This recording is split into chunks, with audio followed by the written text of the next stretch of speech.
Muy buenas tardes, amigas y amigos. Bienvenidos a una entrega más de su programa Notimas.net, algo más que noticias. Y el presidente Danilo Medina continúa su periplo por los líderes políticos dominicanos. Está buscando el presidente apoyo para la ley de naturalización que pretende enviar al Congreso Nacional, de acuerdo a lo que expresó, la próxima semana.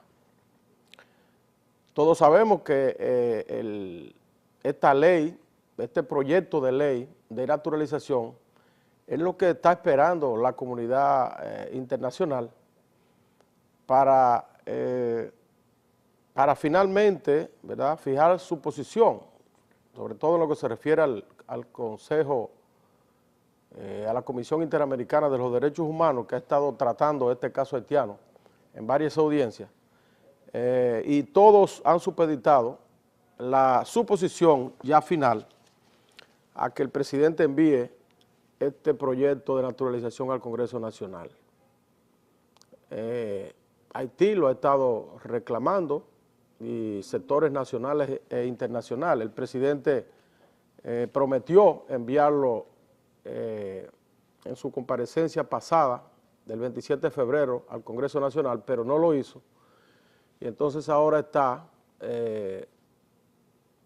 consultando a los líderes políticos nacionales para ver su opinión. No sabemos en qué sentido, o tener el respaldo para cuando envíe este proyecto al Congreso Nacional. Ahí está el presidente Danilo Medina con el expresidente Hipólito Mejía en su residencia. El expresidente Hipólito Mejía, que fue el contendiente de Danilo Medina en las elecciones pasadas y que obtuvo un caudal de votos por el orden del 47%, lo que lo coloca como el principal líder de la oposición, recibió al presidente Medina en su casa con su familia. Este es un hecho muy significativo. Su familia y algunos seguidores de su entorno, personas de su confianza. Este es un indicador muy significativo por el hecho de que normalmente cuando uno recibe a alguien con su familia en su casa, significa que hay cierta empatía, cierto respaldo. Aquí está también el presidente en la casa de Miguel Vargas Maldonado, a quien también contactó en busca de respaldo o de opinión sobre este proyecto de ley de naturalización. El presidente dijo que enviará ese proyecto al Congreso Nacional la próxima semana. De manera que ya veremos de qué se trata ese proyecto de ley. El proyecto de ley, ese proyecto de ley tiene que ser en uno u otro sentido, o apoyando estrictamente la sentencia 168-13 del Tribunal Constitucional, o contradiciéndola en cierto modo, para permitir o poner claro ya en una ley el tratamiento que se le daría a los descendientes haitianos que nacieron en la República Dominicana antes de la modificación constitucional del 2009.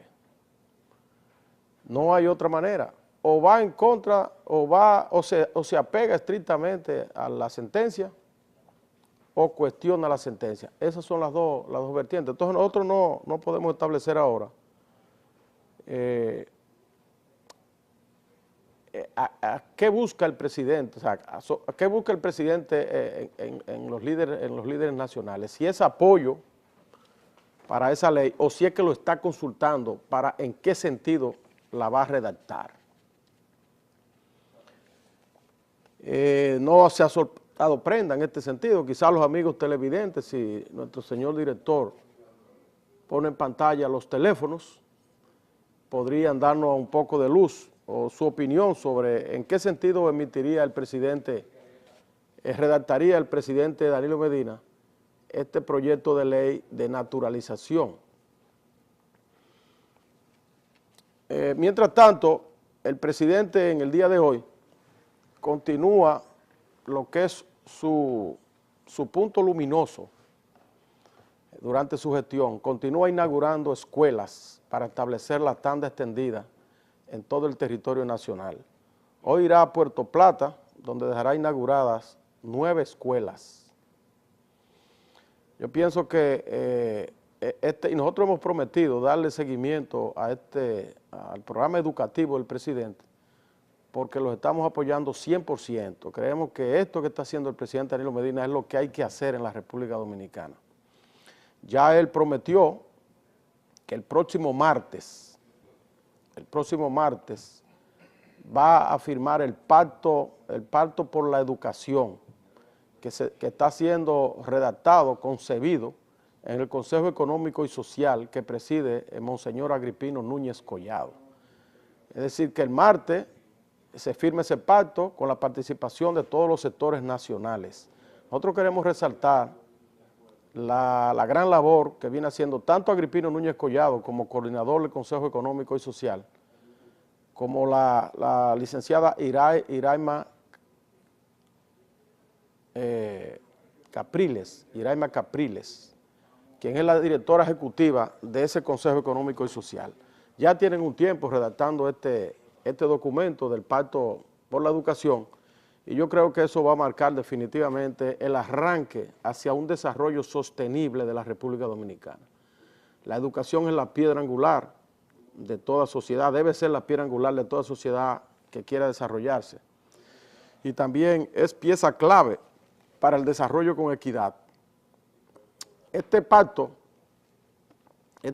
nosotros vamos a sugerir al presidente y también a don Agripino Núñez Collado, al Consejo Económico y Social, que una vez sea aprobado y rubricado por los diferentes sectores, por los empresarios, la clase trabajadora, el gobierno, esto debe ser enviado al Congreso Nacional para su conversión en ley.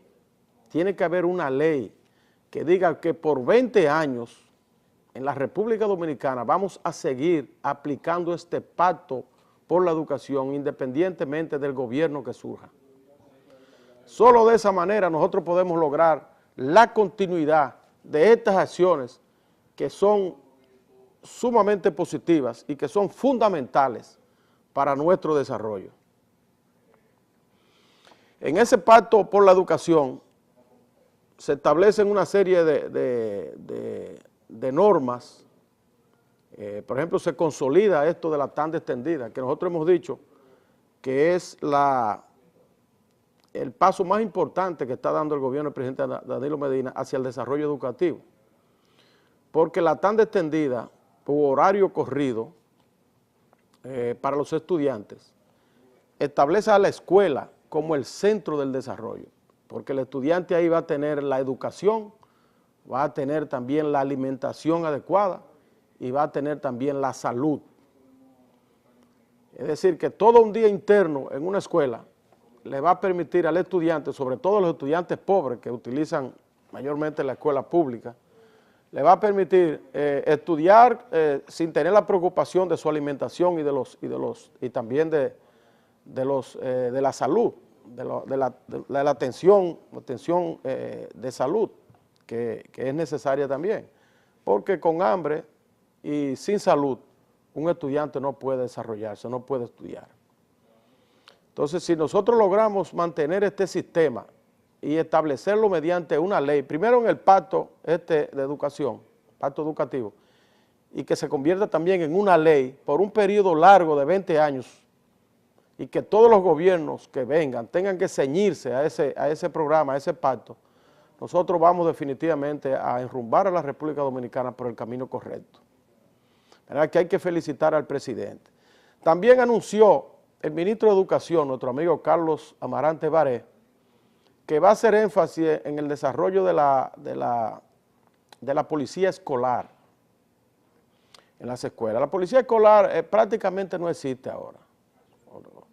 Existió durante los tiempos de la dictadura y posteriormente fue eliminado. Yo recuerdo que la policía escolar hacía un papel importantísimo.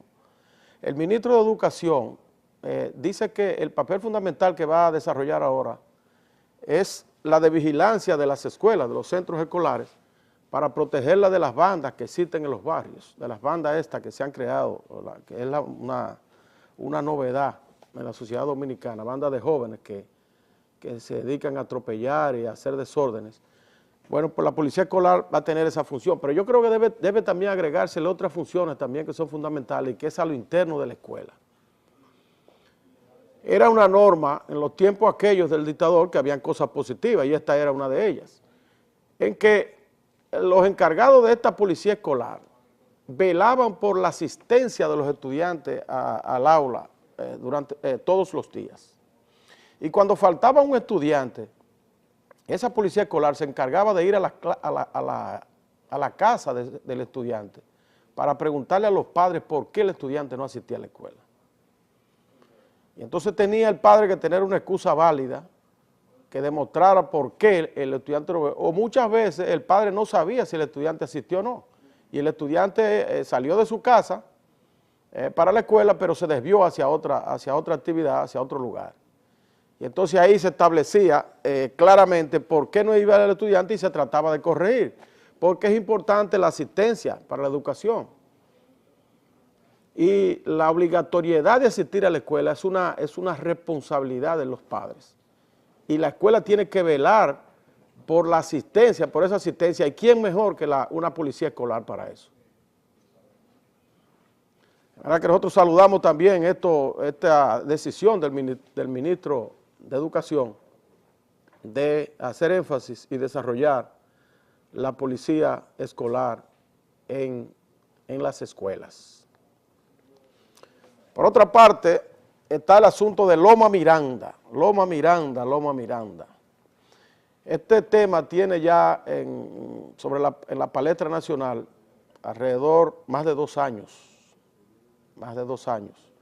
Existe la amenaza de que Loma Miranda sea explotada por Falcondo, Strata Nickel, compañía que desde hace mucho tiempo viene explotando el ferroníquel en la zona de Bonao. Ahora quiere expandirse hacia La Vega, hasta Loma Miranda, y entonces hay muchos sectores se oponen a que esto ocurra. Ahora el gobierno no ha tomado una decisión en este sentido y se mantiene un poco titubeante, contradictorio las opiniones. El ministro de Medio Ambiente no ha planteado una posición clara, siempre está de manera divulgativa, que necesita un estudio. Se han hecho varios estudios ya. Se envió al Congreso Nacional un proyecto de ley rubricado por 23 senadores.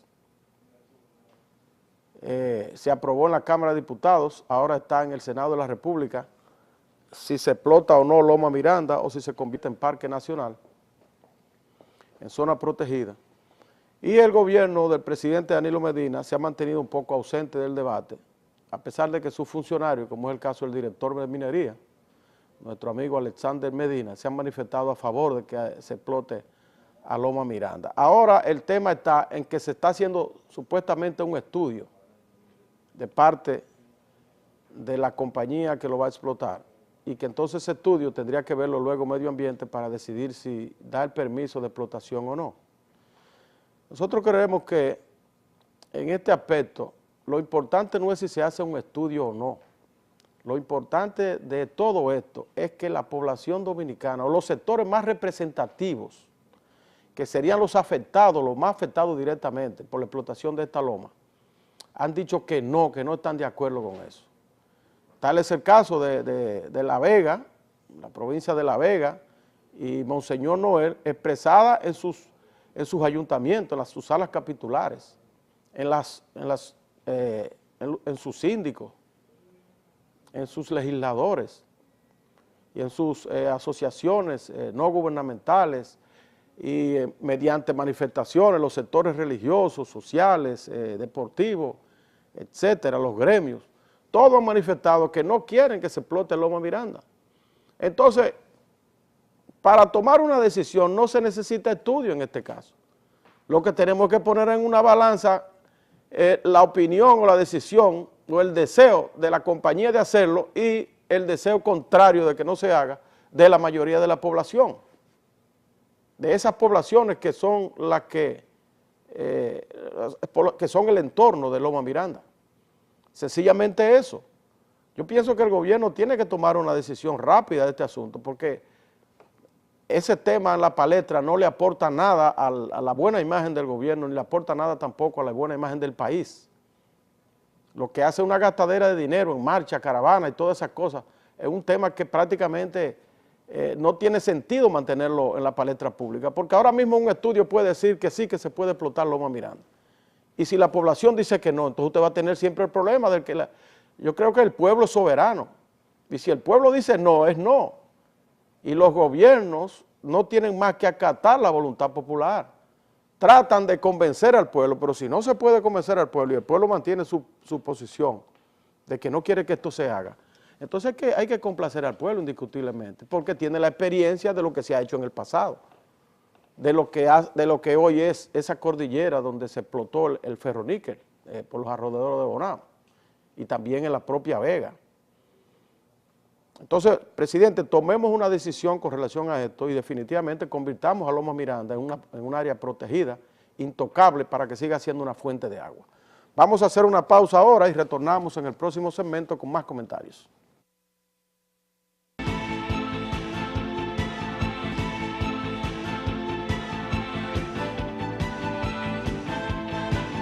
A propósito del impasse que se produjo el domingo, con el intento de salir del país de la señora Juliana de Guispierre, quien iba a asistir a la audiencia de la Comisión Interamericana de Derechos Humanos, que se reunió el pasado lunes en Washington, para conocer las denuncias de descendientes haitianos sobre violación a los derechos humanos en la República Dominicana. El director de Migración, a propósito de eso, emitió una declaración que a nuestro juicio no son las más adecuadas. Nuestro amigo Ricardo Taveras dice que Juliana, en su gestión, mientras él sea director de Migración, Juliana solamente podría salir del país con destino a Haití por la frontera, no podría salir a ningún otro lugar. Yo pienso que con esta declaración ya nuestro amigo Ricardo Taveras está mostrando una parcialidad con relación a la nacionalidad de esta señora. Ni siquiera está esperando la decisión del presidente Danilo Medina y el envío o la aprobación de la ley de naturalización que está en curso. Yo pienso que mientras el presidente Danilo Medina está haciendo un gran esfuerzo por resolver este problema, este impasse, de la mejor manera posible, tratando de salvar la imagen del país a nivel internacional, pero al mismo tiempo preservando nuestra soberanía como nación, con derecho a establecer a quienes aceptamos o no en el país. Mientras el presidente está buscando un equilibrio para resolver el problema, entonces el amigo Ricardo Taveras lo que está es bombardeando, echándole más leña al fuego. Yo no creo que eso sea correcta, esa posición. Yo pienso que hay que mantener una posición de ecuanimidad en este caso, tratar de ayudar al presidente, respaldarlo en todo lo posible. El presidente ha demostrado tener buena intención en este aspecto, resaltó desde un principio que hay un aspecto humano que hay que preservar, y que nosotros somos un país que enclavado en un concierto de naciones, ¿verdad? En un mundo que hoy está globalizado. No somos un país aislado, que podemos hacer lo que nos dé la gana, sino que tenemos que estar en todo momento tomando acciones de conveniencia en nuestro país, pero también mirando cómo se refleja eso hacia el exterior. Hay una situación planteada. Nosotros estamos siendo asediados en el campo internacional por este problema, entonces tenemos que resolverlo. El presidente está visitando a estos líderes políticos nacionales. Yo espero que eso se prolongue, eso también se extienda a otros líderes religiosos, sociales, como seguro será, porque el presidente ha dicho que esta semana la dedicará a eso, y entonces la próxima que viene ya estará en condiciones de ver cómo piensa la nación con relación a esto y enviar ese proyecto de ley que el Congreso tendrá que refrendar lo más pronto posible y que tendrá también la oportunidad de bailotearlo de hacer vistas públicas si es necesario para buscar el mayor consenso posible.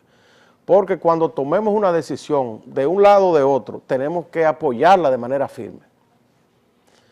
Si el proyecto que va a enviar el presidente al Congreso es de apoyo irrestricto a la sentencia del Tribunal Constitucional, tenemos todos los dominicanos que cerrar fila en torno a eso.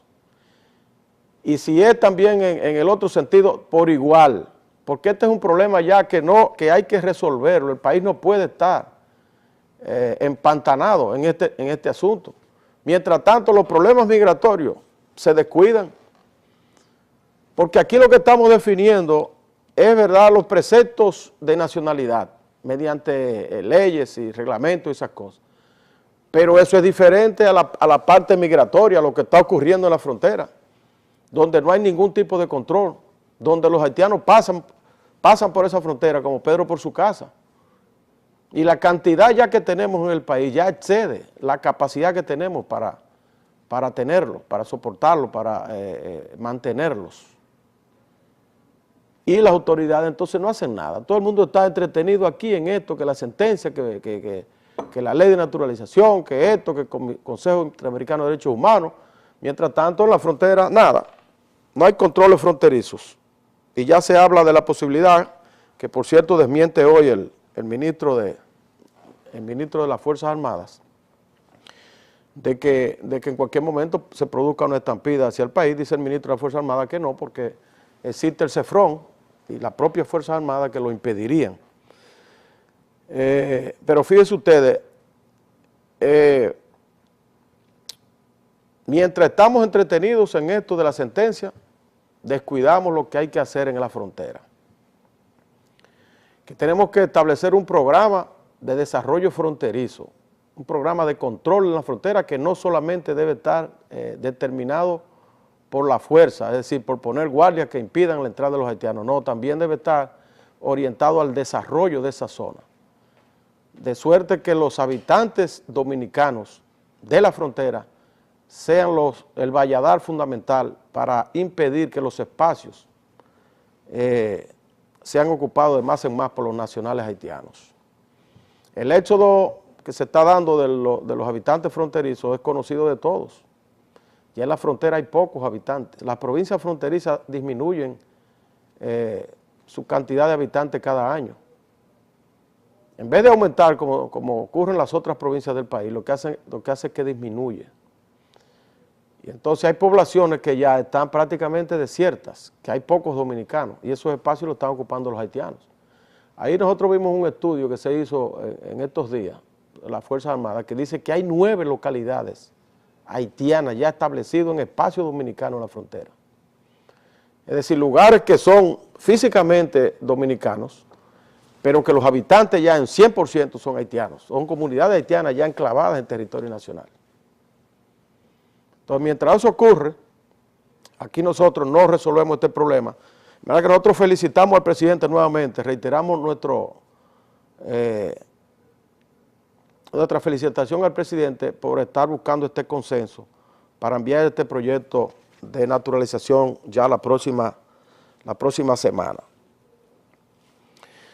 Ha salido a relucir en estos días un malestar en el Ministerio de Relaciones Exteriores de la República Dominicana.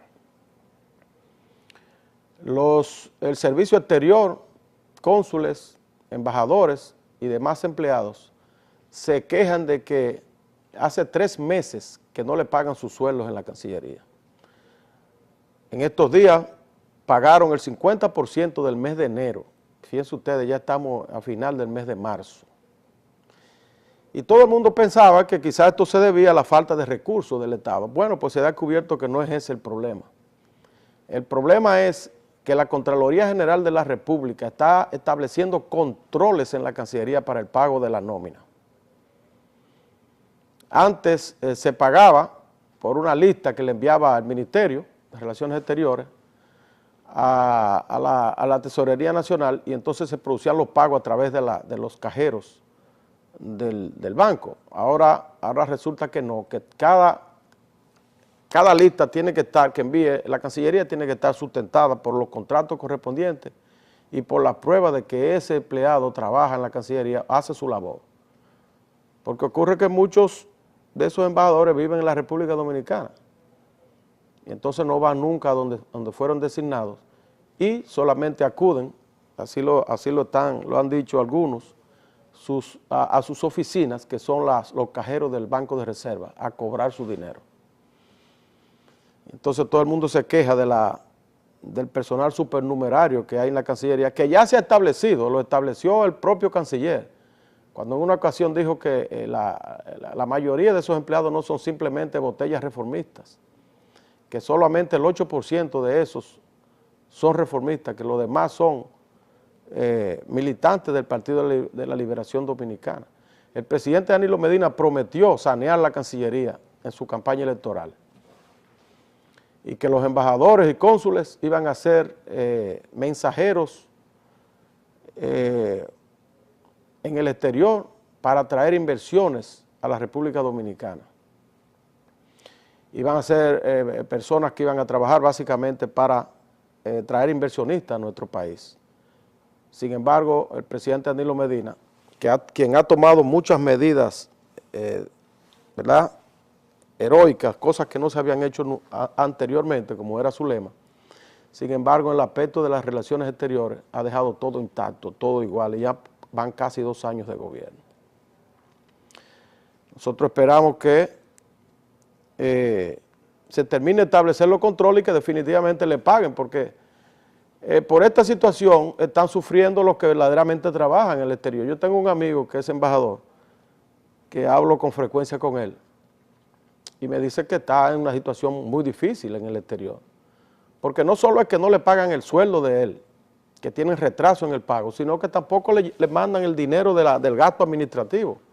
Tiene que pagar alquiler, tiene que pagar energía eléctrica en el exterior, tiene que pagar todo eso y no está recibiendo el dinero. Entonces las relaciones exteriores están prácticamente paralizadas en esos países, porque el embajador no puede hacer nada, no puede ni siquiera hacer una recepción en su embajada porque no tiene con qué comprar nada, ni puede invitar a un embajador a un restaurante.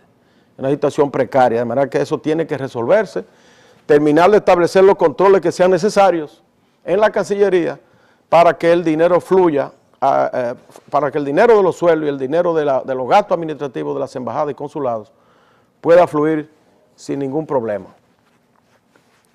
La Suprema Corte de Justicia, vamos a una pausa ahora y retornamos en el próximo segmento con más comentarios.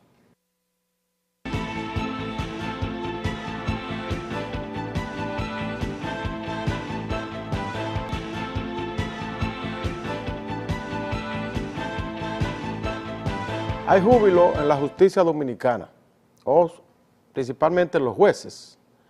La Suprema Corte de Justicia acaba de aumentar los jueces, el sueldo de 700 jueces que existen en toda la geografía nacional.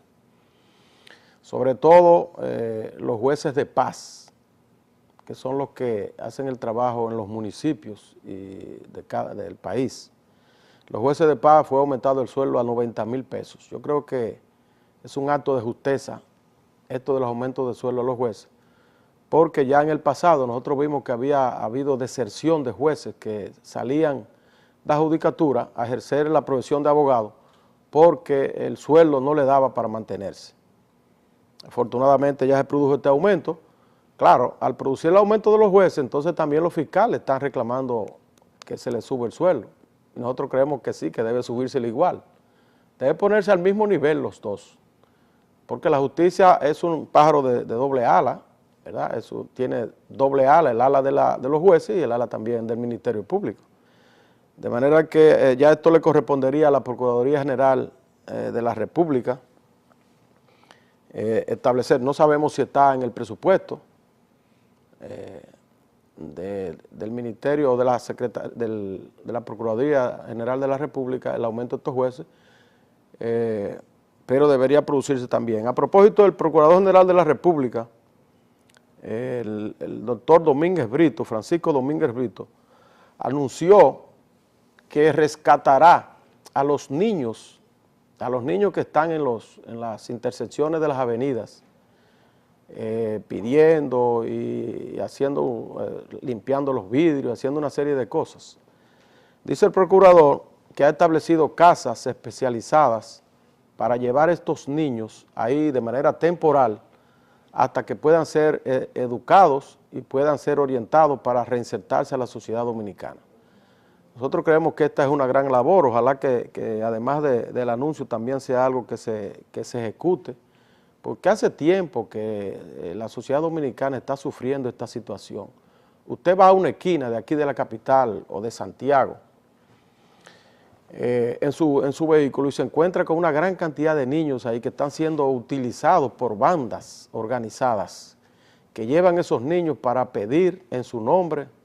Muchas veces niños mutilados con problemas de minusvalía que los utilizan para pedir en su nombre y otras veces son también niños enviados por sus padres que van por sus propios pies y se mantienen en estas esquinas pidiendo, impidiendo el tránsito, haciendo una serie de cosas desagradables para el buen funcionamiento de la ciudad.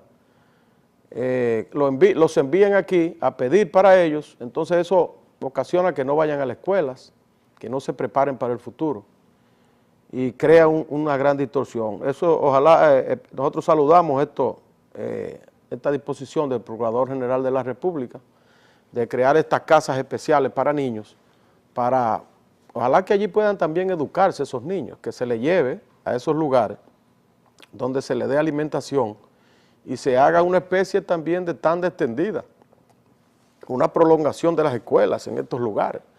Es decir, que no sean simplemente casas para recluir a estos niños allí, sino que sean escuelas especializadas, donde ellos tengan también alimentación y salud y que puedan desde allí salir con cierta preparación o cierto oficio ya para insertarse en la sociedad. Yo pienso que si el Procurador General de la República hace esto, se anotaría un gran punto en la sociedad dominicana.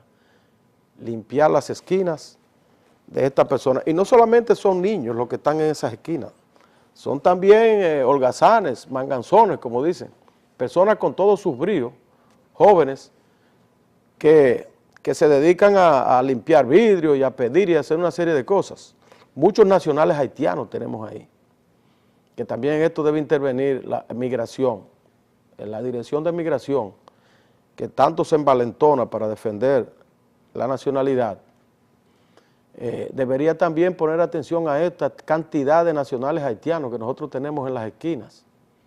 Usted va a cualquier esquina aquí de la capital, o en Santiago, que yo también lo he presenciado, y usted se encuentra, usted lo cuenta y pasan de 50 la cantidad de haitianos que hay ahí. Mujeres haitianas con niños en los brazos, pidiendo, y muchachitos de 5 o 6 años en las aceras. Usted lo ve amontonado de 3 y 4 en las aceras, ahí en las esquinas. Además, la migración debería también ponerle atención a esto y ver cuál es el estatus legal de esos amigos. Y si hay que hacer, buscar una salida también, porque no es tampoco coger esto y de manera arbitraria, violándole sus derechos, replegarlo hacia Haití, que de hecho no se puede hacer ya, porque el plan de regularización que está llevando a cabo el gobierno establece que durante 18 meses, mientras en 18 meses no se puede deportar a ningún tipo de nacional haitiano.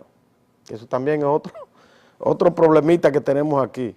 No se pueden deportar los haitianos y tampoco ponemos control para que entren.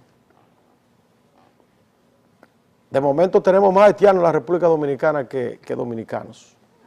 Tenemos 10 millones de dominicanos. Bueno, pues esperemos tener 10 millones de haitianos aquí de este lado, si no ponemos los correctivos necesarios y no andamos rápido en las medidas que tenemos que tomar. Ya antes el Procurador General de la República había estado en La Victoria, visitando la cárcel de La Victoria. Allí él observó que existen 8,000 recluidos, 8,000 internos, presos en La Victoria, cuando la cárcel solamente tiene capacidad para 2,000. Hay 6,000 reclusos más. Imagínense ustedes, una cárcel que físicamente tiene capacidad solo para 2,000, incluyendo sanitarios, incluyendo camas, cuartos, ¿verdad?, para dormir, duchas para bañarse, capacidad para 2.000, y entonces hay allí 8.000 reclusos. ¿Usted se imagina cómo estarán esa gente ahí, uno encima del otro? El hacinamiento que debe existir, a la insalubridad que debe haber ahí, la cantidad de enfermedades que deben generarse, contagiosas en ese lugar. Yo recuerdo cuando yo era senador, tenía un programa, eso fue en el 1990, yo tenía un programa en el Senado para impulsar la demanda de disminuir los presos preventivos. Y en aquella ocasión había alrededor de 11.000 presos preventivos en toda la República Dominicana, en todas las cárceles, 11.000 presos preventivos. Preventivos son aquellos presos que no se les ha juzgado, que no se les ha pasado causa, y entonces estaban ahí esperando un juicio para ser o condenados o absueltos. En esa ocasión había 11.000. Yo imagino ahora deben andar por los 20 o 25.000 presos. Y aquella vez era un problema. Imagínense ahora que se ha duplicado esa cantidad. Solamente en La Victoria hay 8.000, aparte de las demás cárceles. Y hay un programa de creación de cárceles modelos que desde hace muchos años se está pregonando, se hace una que otra en un lugar, pero definitivamente no avanza con la celeridad que debiera. Entonces ahora tenemos cárceles modelos y cárceles obsoletas, en vez de tener solamente un tipo de cárcel.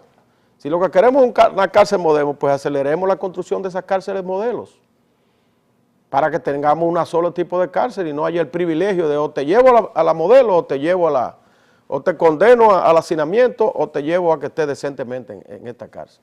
Y eso está a discreción de las autoridades, que no debería ser. Entonces, ese panorama dantesco que observó el Procurador General de la República, Francisco Domínguez Brito, debe ser enfrentado por las autoridades, de cualquier manera.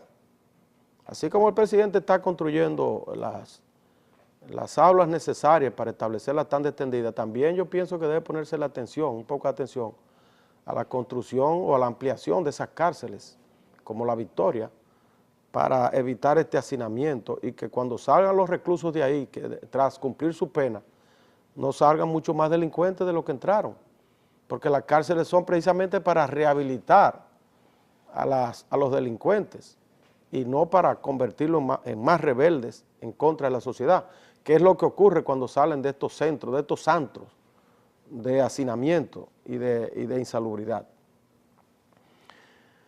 El presidente Danilo Medina asistió a la inauguración de 2 nuevos hoteles en la región este del país.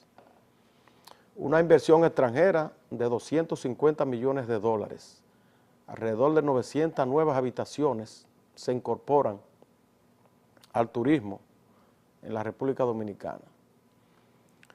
El ministro de Turismo, que asistió a ese evento, dice que el turismo está viviendo su mejor momento.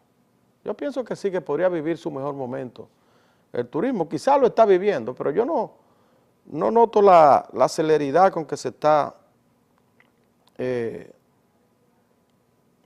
trabajando en este sector, sobre todo en lo que se refiere a distribuir los centros turísticos en toda la geografía nacional de manera equitativa. No todos los polos turísticos están siendo tratados igual.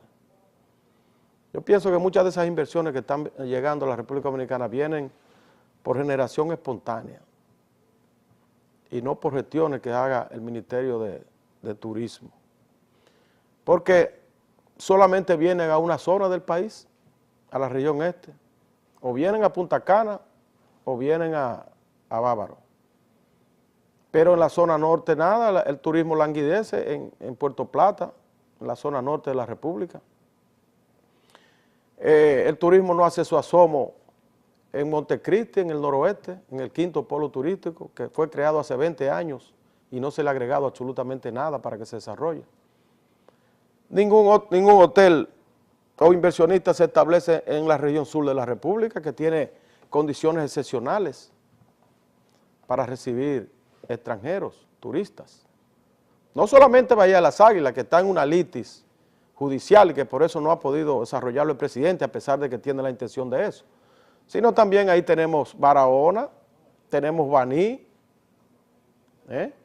que tiene encantos maravillosos para el desarrollo turístico y también está englobado en el cuarto polo turístico, en una denominación de cuarto polo turístico. En la capital no está llegando nadie, aquí no está llegando un solo turista, porque no existen las condiciones aquí para que el turista venga. La capital solamente es visitada por personas que puedan venir a hacer negocios y se hospedan en los hoteles, que por cierto hay una cantidad de habitaciones superior a la cantidad de turistas que estamos recibiendo, o visitantes que estamos recibiendo en la capital. Que eso hay que ponerle atención a eso. Aquí no tenemos atractivo en la capital. Afortunadamente se está remodelando la zona colonial, que ojalá que se haga de manera adecuada, porque el avance que nos dieron con la rehabilitación de la Puerta del Conde no fue de lo mejor. Que por cierto, eso se ha quedado así, hubo muchas protestas por el empañete que le pusieron a la Puerta del Conde, pero se ha quedado así. Se invirtieron 40 millones de pesos en eso y no ha satisfecho a nadie. Lo que hicieron fue embarrar ese monumento histórico, embarrarlo, en vez de preservarlo como originalmente fue creado. Vamos a una pausa y retornamos en el próximo segmento.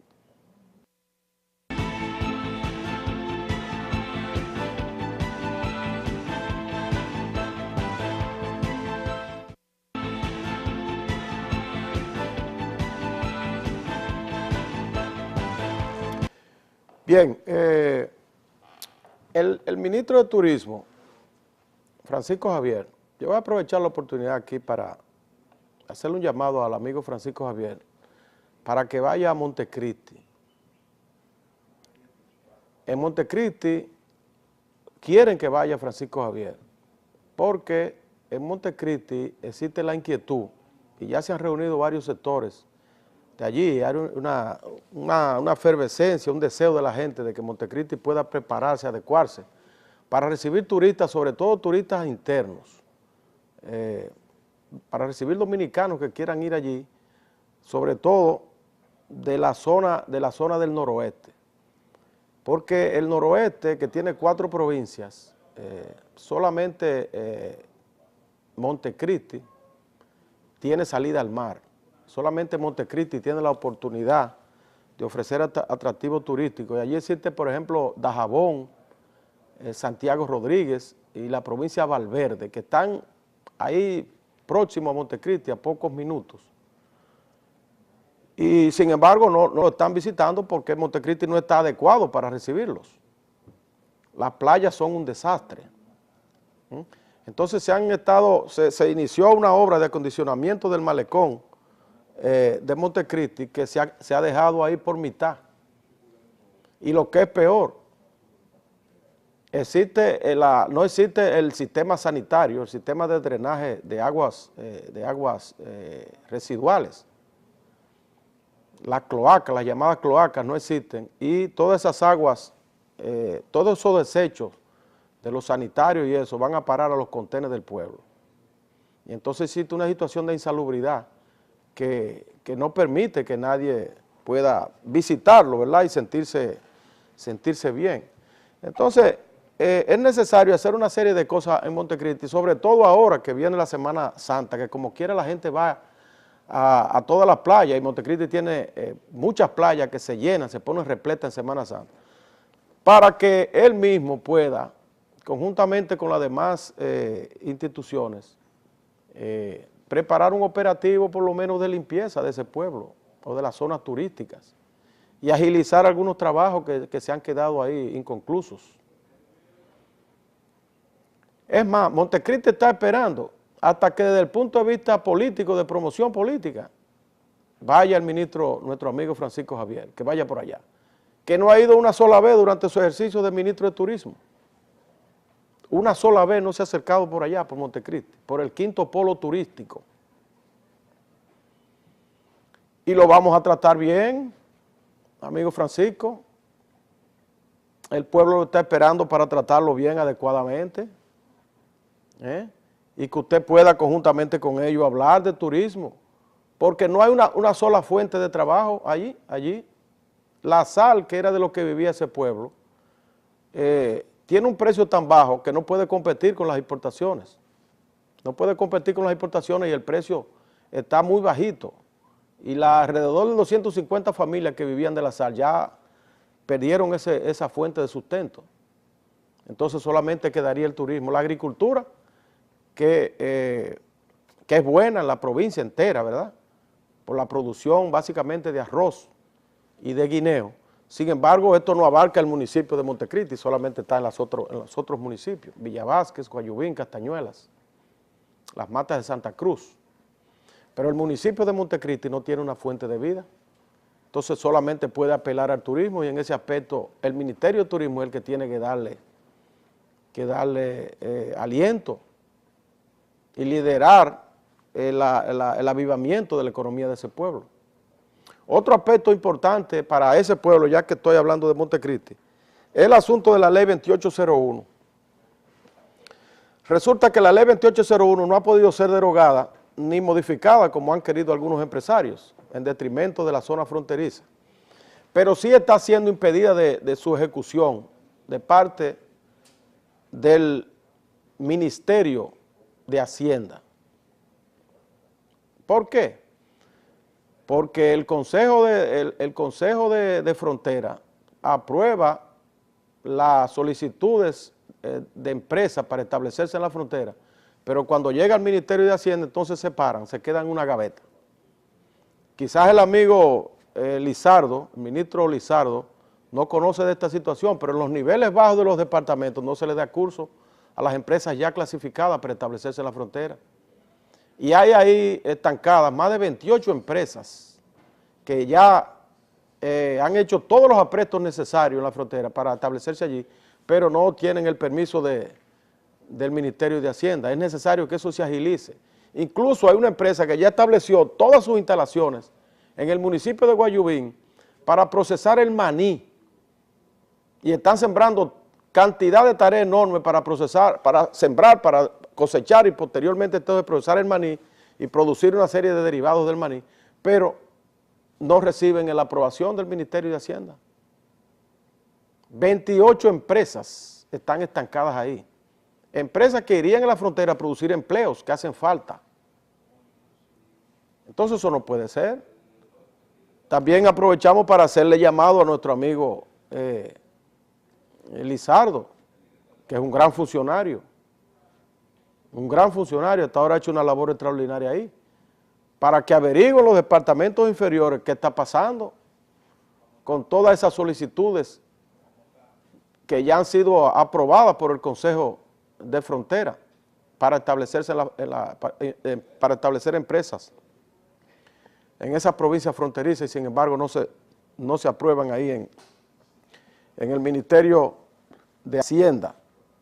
A propósito de Montecristi, el ayuntamiento de Montecristi emitió una resolución declarando en estado de emergencia la zona costera de ese municipio. La Loma Atravesada, Isabel de Torres, el Sinencio, La Vereda y otras comunidades de ahí están sufriendo los embates de la sequía, y son zonas productoras de miel, de abeja. La miel resulta que ahora está saliendo amarga por falta de agua, por falta de lluvia. Han declarado en estado de emergencia, de manera que están pidiendo a las autoridades ir en auxilio de esos habitantes. El ganado se está muriendo, según alegan ellos, de suerte que Agricultura debería ir con pacas para el ganado, para evitar que esta sequía pueda afectar ya de manera radical a estos comunitarios.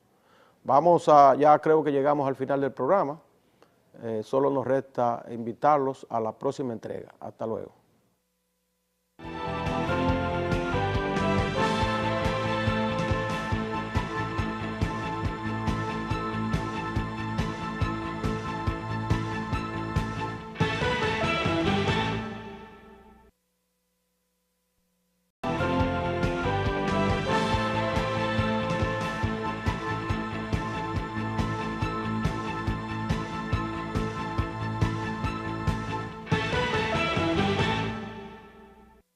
Muy buenas tardes, amigas y amigos. Bienvenidos a una entrega más de su programa Notimas.net, algo más que noticias.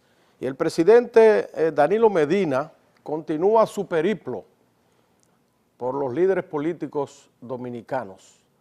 Está buscando el presidente apoyo para la ley de naturalización que pretende enviar al Congreso Nacional, de acuerdo a lo que expresó, la próxima semana. Todos sabemos que esta ley, este proyecto de ley de naturalización, es lo que está esperando la comunidad internacional para finalmente, ¿verdad?, fijar su posición, sobre todo en lo que se refiere a qué busca el presidente, o sea, a qué busca el presidente en los líderes nacionales, si es apoyo para esa ley o si es que lo está consultando para en qué sentido la va a redactar. No se ha soltado prenda en este sentido, quizás los amigos televidentes, si nuestro señor director pone en pantalla los teléfonos, podrían darnos un poco de luz o su opinión sobre en qué sentido emitiría el presidente, redactaría el presidente Danilo Medina este proyecto de ley de naturalización. Mientras tanto, el presidente en el día de hoy continúa lo que es su punto luminoso durante su gestión, continúa inaugurando escuelas para establecer la tanda extendida en todo el territorio nacional. Hoy irá a Puerto Plata, donde dejará inauguradas 9 escuelas, proyecto al Congreso Nacional la próxima semana. De manera que ya veremos de qué se trata ese proyecto de ley.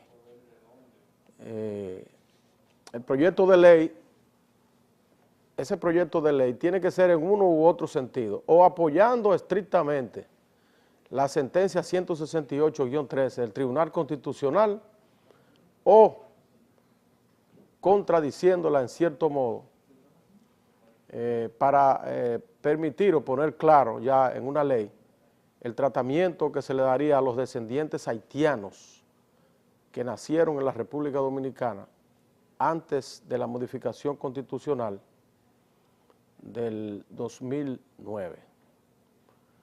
No hay otra manera, o va en contra, o se apega estrictamente a la sentencia, o cuestiona la sentencia. Esas son las dos vertientes. Entonces nosotros no podemos establecer ahora Hipólito Mejía, que fue el contendiente de Danilo Medina en las elecciones pasadas y que obtuvo un caudal de votos por el orden del 47%, lo que lo coloca como el principal líder de la oposición, recibió al presidente Medina en su casa con su familia. Este es un hecho muy significativo. Su familia y algunos seguidores de su entorno, personas de su confianza. Este es un indicador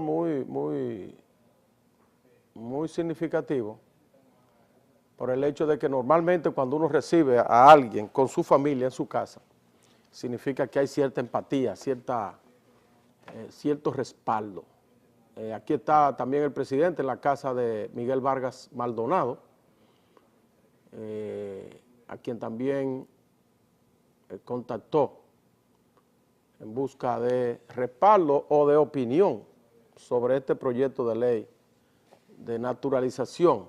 El presidente dijo que enviará al Consejo, a la Comisión Interamericana de los Derechos Humanos, que ha estado tratando este caso haitiano en varias audiencias, y todos han supeditado su posición ya final a que el presidente envíe este proyecto de naturalización al Congreso Nacional.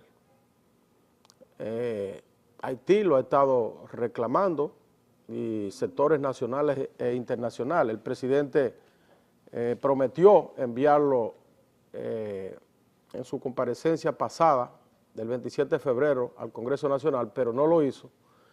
Y entonces ahora está consultando a los líderes políticos nacionales para ver su opinión no sabemos en qué sentido, o tener el respaldo para cuando envíe este proyecto al Congreso Nacional. Ahí está el presidente Danilo Medina con el expresidente Hipólito Mejía en su residencia. El expresidente